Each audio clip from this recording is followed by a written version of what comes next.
नमस्कार बंधुओं, मैं ज्योतिषाचार्य सक्सेना जी बोल रहा हूँ ज्योतिष परामर्श केंद्र से। मैं आज आपको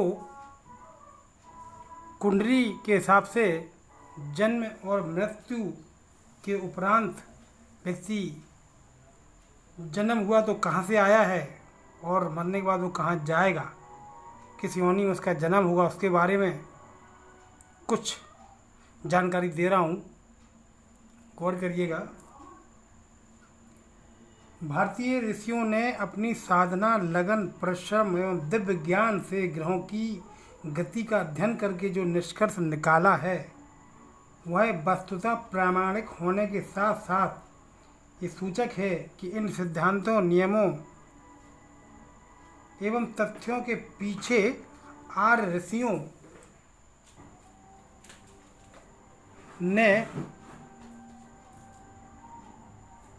सैकड़ों हजारों वर्षों की तपस्या एवं अनुभूति की है। मानव जीवन के छोटे से छोटे तत्व पर भी इन ऋषियों ने विचार और अनुभव प्राप्त किया है।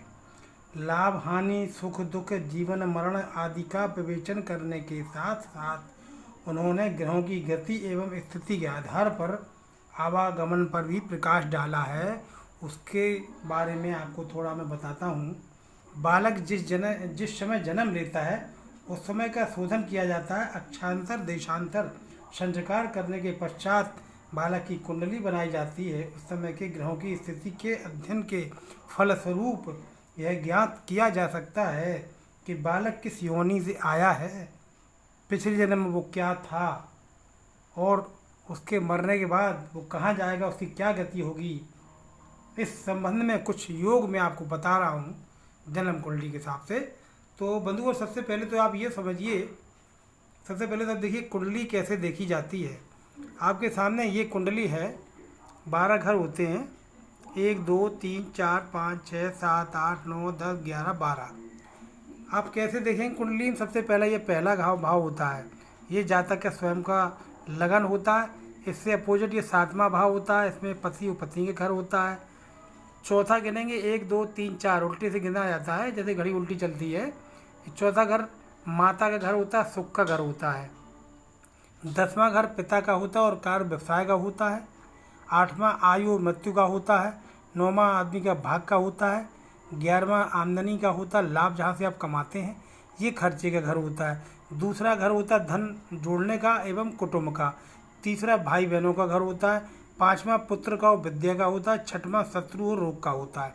इस तरीके से 12 घर होते हैं। इन घरों में कैसे ग्रह बैठे होते हैं उसके बारे में बताता हूँ। जैसे मैं दूसरी कुंडली में दिखा रहा हूँ आपको, ये जन्मांक लिखा हुआ, इसमें 1 नंबर डला है, 1 2 3 4 5 6। आपकी कुंडली में यहाँ कोई भी नंबर होगा, 7 भी हो सकता है, 6 भी हो सकता है, 12 भी हो सकता है। तो इस क्रम से ऐसे गिना जाता है। जैसे 12 अगर यहाँ है तो यहाँ 1 आएगा, यहाँ 2 होगा, यहाँ 3 होगा, 4 होगा, इस तरीके से।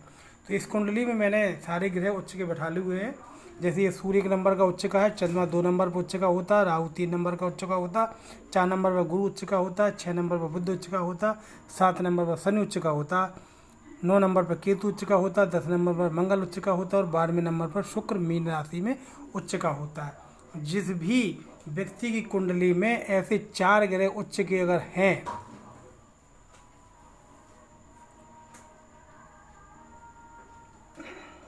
या अपनी राशि के बैठे हों, जैसे कि शुक्र 2 नंबर पर बैठा हो, 7 नंबर पर बैठा हो, मंगल 1 नंबर पर बैठा हो, उसकी 1 नंबर राशि और 8 नंबर राशि है, तो भी स्वराशि माना जाएगा, इसमें उच्च का माना जाएगा। किसी भी कुंडली, किसी व्यक्ति कुंडली में अगर 4 ग्रह उच्च के हों तो समझिए कि जातक किसी अच्छी योनि से आया है, उसने यहाँ आकर के जन्म लिया है, ऐसा समझना चाहिए। दूसरा, लगन में उच्च राशि का चंद्रमा, यहाँ पर चंद्रमा उच्च का हो, 1 नंबर 2 नंबर का या 4 नंबर का, तो बालक पूर्व जन्म में सद विवेकी बालक था। बालक मतलब बनिया था, जो मानना चाहिए। तीसरा, लग्नस्थ गुरु इस बात का सूचक है। अगर ये 4 घर लगन के होते हैं, ये केंद्र के होते हैं, ये मेन घर लगन का, ये चारों केंद्र के होते हैं। इसमें अगर गुरु है, इस घर में गुरु किसी भी राशि का अगर है, तो बालक पिछले जन्म में वेदपाठी ब्राह्मण था, ऐसा समझिए। गुरु अगर यहाँ बैठा है तो यहाँ देख रहा है। पूर्व जन्म में जातक धर्मात्मा, सद्गुणी, विवेकशील, साधु अथवा तपस्वी व्यक्ति था, ऐसा ऋषियों ने बताया है। यदि जन्म कुंडली में सूर्य छठवें, 8वें और 12वें भाव में हो, यदि सूर्य छठवें, 8वें और 12वें यहाँ पर बैठा हो,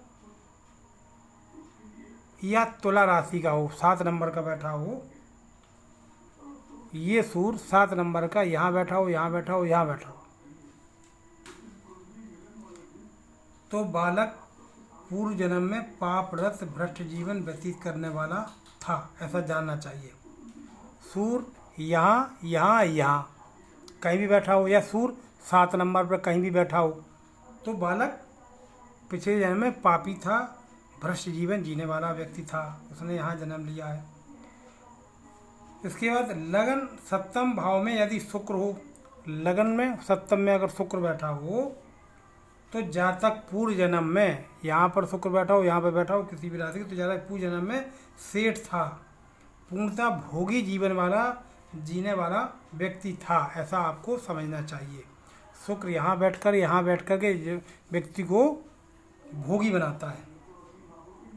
इसके बाद लगन एकादश, सप्तम और चौथा भाव में, इसमें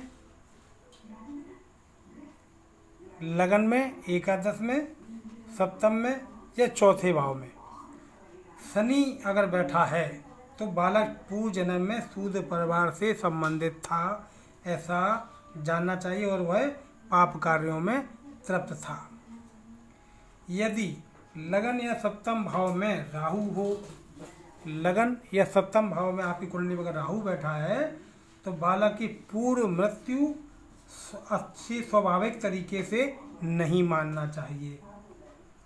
इसके बाद 4 या इससे अधिक ग्रह, 1 2 3 4 ग्रह हो, या इससे अधिक ग्रह कुंडली में नीच राशि के हों, यानी गुरु मकर का हो, सूर्य तुला का हो, मंगल कर्क का हो और शनि मेष का हो, किसी भी कुंडली में अगर ये 4 या इनके अलावा कोई भी 4 ग्रह जो मैंने बताए हैं अगर नीच राशि के बैठे हैं, तो व्यक्ति ने निश्चय ही पूर्व जन्म में आत्महत्या की होगी, ऐसा ऋषियों का मानना है। लगन से बुध, यानी लगन में अगर बुध बैठा है, तो जातक पूर्व जन्म में बाणिया था, बालक था, और विविध प्रकार के कलेशों से युक्त उसका जीवन था। अगर लगन में यहाँ पे बुध बैठा है, तो 7वें भाव में या 6वें भाव में या 10वें भाव में, 7 6 10 इन भावों में मंगल अगर यहाँ बैठा है, इन तीनों में 6 7 10 में, तो जातक पूर्व जन्म में अत्यंत क्रोधी व्यक्ति था, कई व्यक्ति उसके क्रोध से पीड़ित थे। बृहस्पति गुरु अगर शुभ ग्रहों से दृष्ट हो, इस पर किसी शुभ ग्रह की दृष्टि पड़ रही है, गुरु 5वें 9वें भाव में बैठा है, तो जातक पूर्व जन्म में वीतरागी था, ऐसा मानना चाहिए। एकादश में सूर्य, पंचम में सूर्य, एकादश में सूर्य, पंचम में बृहस्पति तथा द्वादश में शुक्र अगर बैठा है, तो इस बात का द्योतक है कि जातक पूर्व जन्म में धर्मात्मा, लोगों की सहायता करने वाला तथा दान पुण्य में तत्पर ईश्वर आराधक था, ईश्वर की पूजा करने वाला अच्छा व्यक्ति था, ऐसा मानना चाहिए। एकादश में अगर सूर्य है, 5वें भाव में गुरु है और 12वें भाव में शुक्र बैठा है, तो ऐसा बात जातक पूर्व जन्म में, पिछले जन्म में धर्मात्मा था, लोगों की सहायता करने वाला था, दान पुण्य में तत्पर था और ईश्वर की उपासना करने वाला था, ऐसा मानना चाहिए। ये तो हो गया व्यक्ति ने जन्म लिया है, कहाँ से आया है। अब मैं बताता हूँ कि अगर मृत्यु के बाद वो कहाँ जाएगा, मृत्यु के बाद जातक की क्या गति होगी, इसका ज्ञान भी आर्य नियमों के अनुसार जन्म कुंडली से किया जाता है। नीचे मैं कुछ दूसरी इसी में बता रहा हूँ मैं आपको। कुंडली में कहीं पर भी यदि उच्च कर्क राशि का बृहस्पति हो, कर्क राशि के बृहस्पति कहीं भी बैठा हो। इसके अलावा इस घर के अलावा कहीं भी अगर कर्क 4 नंबर का गुरु बैठा है तो जातक की मृत्यु उपरांत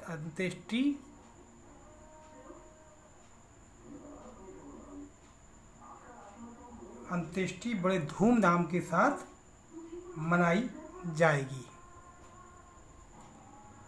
और उसके बाद उसका जन्म भी अच्छे कुल में होगा।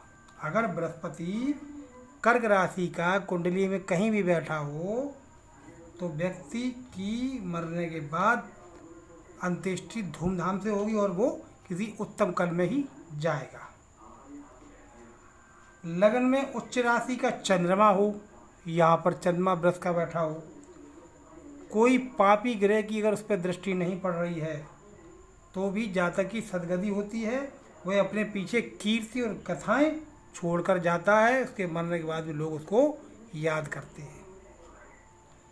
अष्टम भाव में अगर यहाँ पर राहु पर बैठा है तो जातक पुण्यात्मा बन जाता है। मरने के बाद वह राजकुल में जन्म लेता है अगर राहु यहाँ का बैठा है तो इस घर में। ऐसे विद्वानों का कथन है। अष्टम भाव पर मंगल की दृष्टि हो, लग्नस्थ भौम पर नीच दृष्टि शनि की हो, 8वें भाव मंगल हो,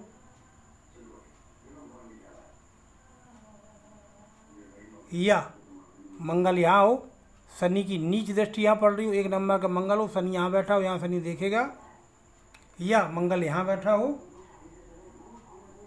इस पर भी शनि की दृष्टि पड़ रही हो तो जातक रौरव नरक भोगता है, नरक में जाता है। अष्टम भाव पर शुक्र पर अगर 8वें भाव में शुक्र बैठा हो और इस पर गुरु की दृष्टि पड़ रही हो तो जातक मरने के बाद वैश्य कुल में जन्म लेता है। यहाँ पर शुक्र बैठा हो और गुरु यहाँ बैठा हो, इसको देख रहा हो, या गुरु यहाँ बैठा हो तो देख रहा हो शुक्र को, तो भी जातक मरने के बाद बनिया के घर में जन्म लेता है। 8वें भाव पर मंगल और शनि हो, इस घर में मंगल शनि दोनों बैठे हों,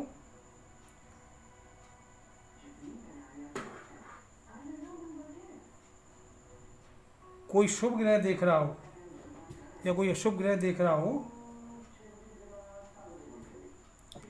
या यहाँ बैठा हो शनि मंगल यहाँ देख रहा हो, शनि मंगल दोनों यहाँ बैठे हैं यहाँ देख रहे हैं, या मंगल यहाँ बैठ के यहाँ देख रहे हैं, शनि यहाँ बैठ के यहाँ देख रहे हैं तीसरी दृष्टि से, तो भी व्यक्ति की अकाल मृत्यु हो सकती है। अष्टम भाव पर शुभ और अशुभ किसी भी प्रकार की दृष्टि न हो, न अष्टम भाव में कोई स्थित हो, ये 8वां घर बहुत शुभ और अशुभ घर का होता है। यहाँ पर किसी भी शुभ ग्रह की दृष्टि न पड़ रही हो, अशुभ ग्रह की दृष्टि न पड़ रही हो, ये घर बिल्कुल साफ क्लियर हो तो जातक ब्रह्मलोक जाता है। लगन में गुरु चंद्र, चतुर्थ भाव में तुला का शनि, लगन में यहाँ पर गुरु चंद्रमा स्थित हो, चौथे भाव में शनि बैठा हो, तुला 7 नंबर का, 7वें भाव में मंगल यहाँ उच्च का बैठा हो, तो जातक जीवन में कीर्ति अर्जित करता हुआ मृत्यु उपतान ब्रह्मलीन हो जाता है। लगन में उच्च का गुरु बैठा हो 4 नंबर का और चंद्रमा को देख रहा हो, कहीं भी चंद्रमा बैठा हो उच्च दृष्टि से, और ये 8वां घर खाली हो तो जातक जीवन में सैकड़ों धार्मिक कार्य करता है तथा प्रबल पुण्यात्मा एवं मृत्यु के उपरांत सदगति का अधिकारी होता है। अष्टम भाव, इस घर को अगर शनि देख रहा हो, कहीं भी बैठा हो, यहाँ बैठा हो या यहाँ बैठा हो या यहाँ बैठा हो, तो शनि इस घर को देखेगा। यहाँ 10 नंबर या 11 नंबर डला हो, शनि यहाँ बैठा हो, यहाँ बैठा हो या यहाँ बैठा हो, यहाँ 10 या 11 नंबर का डला है तो जातक योग राज पद प्राप्त करता है और विष्णुलोक को प्राप्त होता है। यदि कुंडली में 4 ग्रह उच्च के हों तो जातक निश्चय ही श्रेष्ठ मृत्यु का वर्ण करता है एवं मरने के बाद भी अक्षय कीर्ति स्थापित करता है। कुंडली में 4 ग्रह अगर उच्च के बैठे हैं कहीं पर भी, तो यहाँ पर सूर्य बुध हो, 9वें भाव में शनि, 8वें में राहु, सूर्य बुध 9वें में शनि, 8वें में राहु, तो जातक मृत्यु के बाद मोक्ष प्राप्त कर लेता है। यहाँ पर सूर्य बुध हो, 9वें में शनि हो, 8वें में राहु हो, तो जातक मरने के बाद मोक्ष प्राप्त करता है। द्वादश में शनि, राहु या केतु हों और इस घर का मालिक यहाँ पर बैठा हो, 6वां घर का मालिक भी यहाँ देख रहा हो, तो व्यक्ति के मरने के बाद दुर्गति हो जाती है। गुरु लगन में हो, शुक्र सप्तम में हो, कन्या राशि का चंद्रमा हो, 6 नंबर का कन्या चंद्रमा बैठा हो, तो जातक मृत्यु के बाद परम पद प्राप्त करता है। 8वें भाव को गुरु शुक्र चंद्र तीनों देख रहे हों, गुरु चंद्र शुक्र अगर यहाँ बैठे हो तो 8वें भाव को देखेंगे पूर्ण दृष्टि से, तो मरने के बाद श्री कृष्ण जी के चरणों में स्थान प्राप्त करता है जातक, ऐसा ऋषियों का मानना है। तो बंधुओं, मैंने कुछ जानकारी आपको दी है कि व्यक्ति जन्म लेता है, किस योनि से आया है, मरने के बाद किस योनि में जाएगा, कुछ कुंडलियों के अध्ययन का निचोड़ मैंने आपको बताया है। बंधुओं, अगर आपको ये वीडियो मेरी अच्छी लगी है तो इसको लाइक करिए, सब्सक्राइब करिए, जिससे हमारी आपको आगे की वीडियो मिलती रहेंगी। धन्यवाद, नमस्कार, फिर मिलते हैं।